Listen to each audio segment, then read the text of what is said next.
Concept చెప్పండి వాళ్ళందరికీ అడుగుతున్నారు ప్రతిరోజు. సో అబ్బాయిల పరంగా మీరే చెప్పాలి. భయ్యా కొన్ని మందరాలు తీసుకోండి, మజ్జిగలు వేసుకోండి, తలగ రాసుకోండి, నానా హెయిర్. ఓకేనా? ఇంకా నెక్స్ట్ ఊడిపోవాలంటే ఏం చేయాలి అంట? హెయిర్ ఊడిపోవాలంటే ఏం చేయాలి?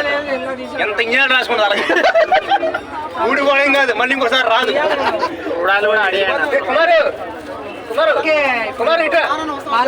బాలయ్య బాబు గారిది మనకి గ్లిమ్స్ అయితే రిలీజ్ చేశారు. సూపర్ డైలాగ్ ఎలా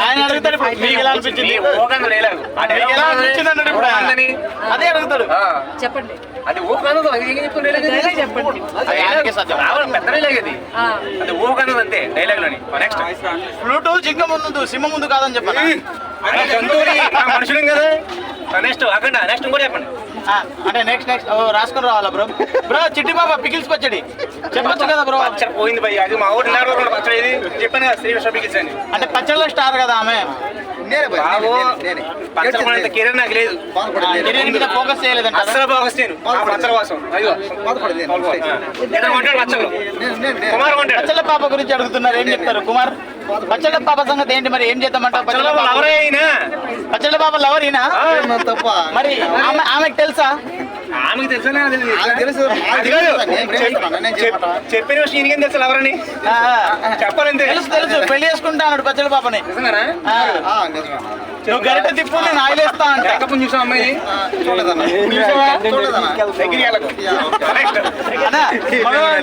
పచ్చళ్ళ పాపని పెళ్లి చేసుకుని ఆమె గరిట తిప్పుతుంది, నేను ఆయిలేస్తా అంటాడు. మామూలు మొత్తం నువ్వులోనే ఎత్తాను దక్కలే కానీ అబ్బా కళ్ళ నుంచి దక్కలని కోరిక. అది కళ్ళల్లో కాశ్మీర్ పళ్ళు, పెదాల్లో చెర్రీ పళ్ళు, చెవుల్లో ఏ పళ్ళు అంటావు కదా. ఎత్తుండి బాగా చూసుకుంటాడు, కుర్రాడు మంచోడు.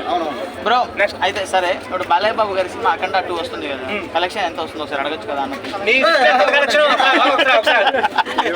చెప్పండి కలెక్షన్ 1000 కోట్లు మొన్న చెప్పాడు, చెప్పలేదన్నా 1,00,000 కోట్లు చెప్పాడు. మీరెంత కలెక్షన్? 99,900 కోట్లు అన్నాడు నిన్న. అది కాదు, కోటి రూపాయలు తెలుసా నీకు? చెప్పమాట కామెడీ చేస్తున్నాడు అన్న. ఓకే నిజంగా చెప్పండి అన్న, కావాలంటే లైవ్ చూపిస్తా. నిజంగా అన్నాడన్నా, లైవ్ ఉంది ఇంకోసారి అడిగితే కోటికి ఎన్ని సున్నాలు అడగండి ముందు. అతను చెప్పిండు కదా, నా కోటికి బొక్కలే ఉన్నాయి, సున్నాలు లేవంటాడు. ఎంత తాగారా? నా మొఖం తాగే వాళ్ళ ఉందా? వాళ్ళు కాదు, తాగే ఉన్నాం మేము. చిల్లు మిల్క్ ఎంత తాగినారు నాయన, లైవ్ లో కొట్టుకుంటున్నారు అని పెట్టారు. బ్రో డైలాగ్, భగవంతుడు కరుణిస్తే రాముడు రాక్షసుడు అవుతాడు కానీ ఈ అఖండ కోపిస్తే రాముడే రాక్షసుడు అవుతాడంట. రాముడు ఎప్పుడు రాక్షసుడు భయ్యా? ఏమని అఖండ కంపిస్తే అవుతాడంట. అఖండలో అవుతాడేమో నాకేం తెలుసు. నెక్స్ట్ దేవుడి భక్తి చూపించేవాడిని దేవుడే కాపాడుతాడు, కానీ దుర్మార్గుడికి దెబ్బ చూపించేవాడు. కమెంట్లు వస్తున్నాయి బ్రో.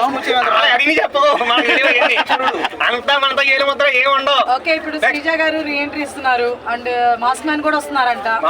వచ్చేసాడు మాస్ మ్యాన్ కూడా ఎంట్రీ ఇచ్చేసారు. సో వాళ్ళిద్దరి గురించి మీ ఒపీనియన్ ఏంటి? బర్నీ గారు కూడా రేపు ఎంట్రీ ఇస్తున్నారు. సో ముగ్గురు గురించి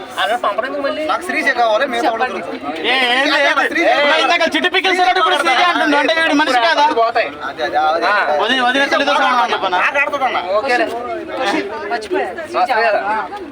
బర్నీ గారు చెప్పాలి టైం గురించి. ఆయన బాగానే ఆడాడు అమ్మ గేమ్, కానీ తీసినాడు మనం చాలా దారుణంగా తీసారు అయింది. నెక్స్ట్ బయట ఆలోచన ఎమ్మెల్యే గారు వల్ల పోయారని చాలా మంది అంటున్నారు కదా, అంటే పవరస్త్ర ఆయన మీద ఉపయోగించుంటే పవరస్త్ర వచ్చు కదా. ఆ టైంలో హిమాలయం ఎందుకు పవరస్త్ర ఉన్నప్పుడు కూడా రాము కోసం. మరి రాము కూడా ఇప్పుడు మళ్ళీ వచ్చాడే బయటికి వెళ్ళిపోయారు, తీసుకెళ్ళిపోయారు కదా. లేదు తీసుకెళ్ళిపోయారు కానీ జస్ట్ బయట తీసుకెళ్ళారు ఇప్పుడు ఆయన్ని. వాళ్ళు లోపల పంపుతారు, మన మధ్య స్టక్ ఏం పెట్టారు, తీసుకెళ్ళిపోయినట్టు పెట్టారు. మనం ఏమనుకున్నాం, రామనాథన్ తీసుకెళ్ళిపోయారు అనుకున్నాం, అంతే కదా. ఎవరంతే బర్నీ గారు బాగానే ఆడారు, కానీ ఆ టైంలో తెలిసిందే కదా. సంజన ఎమ్మెల్యేల మీద రివెంజ్ ఉంటది అంట. ఎమ్మెల్యేల మీద వాళ్ళు ఏదో తల్లి కొడుకుల్లా ఉంటున్నారు, మనం మళ్ళీ అలా ఇచ్చి పెట్టి ఎందుకు మరి మొన్న జరిగిన టాస్కుల్లో ఇమాన్యుల్ క్యాప్ ఇస్తే నిఖిల్ని బయటకు తీయకుండా నిఖిల్ని ఎందుకు అదే కాపాడింది? క్యాంప్ ఒక 2 సార్లు సంజయ్కి పెట్టాడు కదా ఆయన. సంజయ్ పెట్టలేదు తర్వాత. మాధురి గారు అడిగిన తర్వాత మళ్ళీ మాధురి గారికి తీసుకెళ్ళి పెట్టాడు ఆగమ్మని. జై మాస్క్ మ్యాన్ అంట. జై మాస్క్ మ్యాన్ ఓటేయండి ఆయనకి, చాలా బాగున్నాడు. నెక్స్ట్ ఆయన సరే మాస్క్ మ్యాన్ బ్రో ఇంకో మాట, సరే మాస్క్ మ్యాన్ స్టార్టింగ్ లో వచ్చినప్పుడు ఆ గుండు నేను ఒకటి చెప్తా, మాస్క్ మ్యాన్ గురించి చెప్తా. ఆయన వ్యక్తిపరంగా ఆయన మంచి వ్యక్తి ఆయన, కానీ ఆయన చేసే బిహేవియర్ అది ఇంట్లో చేసుకుంటే బాగుంటది. బ్రో మాస్క్ మ్యాన్ ఒకటే డౌట్ రేజ్ చేస్తాను. మాస్క్ మ్యాన్ స్టార్టింగ్ లో బిగ్ బాస్ లో వచ్చినప్పుడు నాగార్జున గారు చెప్పి పంపారు, మీరు బిగ్ బాస్ లో ఉన్నన్ని రోజులు ఖచ్చితంగా గుండు మీదనే ఉండాలని చెప్పారు. మరి ఇప్పుడు రీఎంట్రీ ఇస్తున్నారు, ఇప్పుడు కూడా గుండు మీదనే ఉంటాడా? ఆ ఉన్న రోజులు తల మీద ఒక ఎక్కువ రాదు ఆయనకి. వచ్చాయా?